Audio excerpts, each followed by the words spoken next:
ስለ ህንድ ፊልም ሲነሳ ስለ አጄይ ዴቪጋን ማንሳት ግድ ይላል።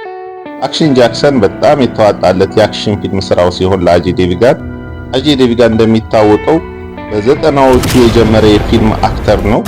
ስቲል እስካሁን ድረስ በርካታ ፊልሞችን ለተመልካቾች እያበቃ ይገኛል። ባድሻሆ የተሰኘ ፊልሙ 2017 ላይ እንዲሁ ለተመልካች ይዞ መጥቷል።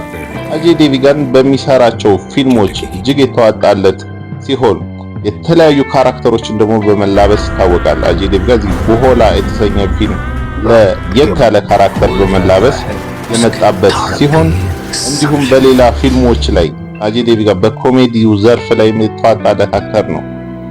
አጄይ ዴቪጋን በርከት ያሉ የአክሽን እና የኮሜዲ ፊልም ስራዎች ለተመልካች ያበቃ አክተር ነው። ከፊልም ስራው በተጨማሪ በተለያዩ የመረዳጃ ስራዎች ላይ ይታወቃል። እንዲሁ ኮሜዲ ፊልሙ አንዱ ይሄ ነው። ዲዲፒአርዲ የተሰኘ ፊልሙ ቁጥር 1 እና ቁጥር 2 ፊልም አለው። በጣም ኮሜዲ ፊልም ለምትወዱ የህንድ ኮሜዲ ፊልሞች ምን ናቸው እስኪ ከምቱ ጎልማል አጌን፣ ጎልማል ፈን አልቲሜትድ እንዲሁም ጎልማል ሪተርንስ የተሰኙ ፊልሞችን ብታዩ እጅግ ይስቃሉ፣ ይዝናናሉ።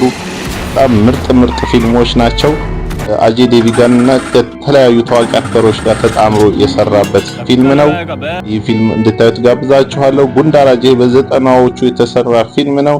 ያኔ የህንድ አክተር ከሚታወቁት ስም ጠቀስ አክተሮች መካከል አንዱ የሆነው አጄይ ዴቪጋን ይህን ፊልም አቀርቡናል። ሲንገም ሪተርንስ አክሽን ፊልሞቹ መካከል ደግሞ እንደ ሲንገም ሪተርንስ፣ ሲንገም አጌን የተሰኙ አክሽን ጃክሰን እነኚህ ደግሞ የአጄይ ዴቪጋን አክሽን ፊልሞች ናቸው። ታይገር ሸሮፍ፣ አክሼይ ኩማር ተሳትፈውበታል በዚህ ፊልም ላይ። በጣም ድንቅ የሆነ የተዋጣለት ፊልም ነው።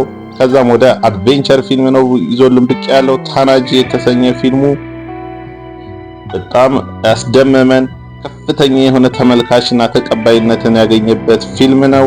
ከዛ በተጨማሪ ደግሞ ሺቫ የተሰኘ ከሀገሩ ውጪ ሆኖ ለአንዲት ሴት ልጅ የሚታገልበት በጣም አስደማሚና አጓጊ የሆነ ፊልም ቢኖር አንዱ ሺቫ ነው። ይህን ፊልም እዩት። ከዛ ከተወዳጁ የፊልም አክተር እንከን የለሹ አክተር አሚር ካን ጋር በመጣመር ኮሜዲ፣ አክሽን፣ ቤተሰብነትን፣ ፍቅርን፣ በቀልን ሁሉን ያካተተ ፊልም ነው። ይሄን ልታዩት ይገባል። ከዛ ካል የተሰኘ ፊልም ደግሞ ከታዋቂው የፊልም አክተር ጆን አብርሃም ጋር በመጣመር ይህን ፊልም ሰርቶ አሳይቶናል። በዚህ አላበቃም። ሰን ኦፍ ሰርዳር የተሰኘ የኮሜዲ የሳውዝ ፊልም።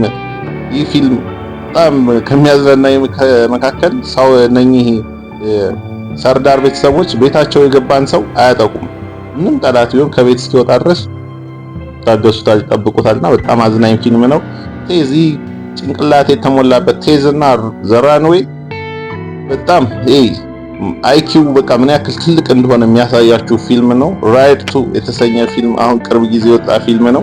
ይህንንም ልታዩት ይገባል። አጄይ ዴቪጋን ባጭሩ ዋና አክተር ሆኖ ከ50 በላይ ፊልሞች እንደ ሜን አክተር ሆኖ ከ50 በላይ ፊልሞች የሰራ አክተር ነው። ከዛ በተጨማሪ ቴሌግራም አካውንታችን ላይ ሳፋሪ ቴዲ ብላችሁ 3 የምትወዱትን የፊልም አክተር ስም ወይም ደግሞ ርዕሶቹን የፊልሞቹን ርዕስ ጽፋችሁ ቴሌግራም ላይ ስክሪንሾት አድርጋችሁ ብትልኩልን እነኚህን 3 ፊልሞች አረጋግጠን አይተን ለናንተ ለተመልካቾቻችን ለኪንግስ ሙቪ ኢትዮጵያ ቤተሰቦች ፊልሞቹ እንድታገኙ እንልክላችኋለን።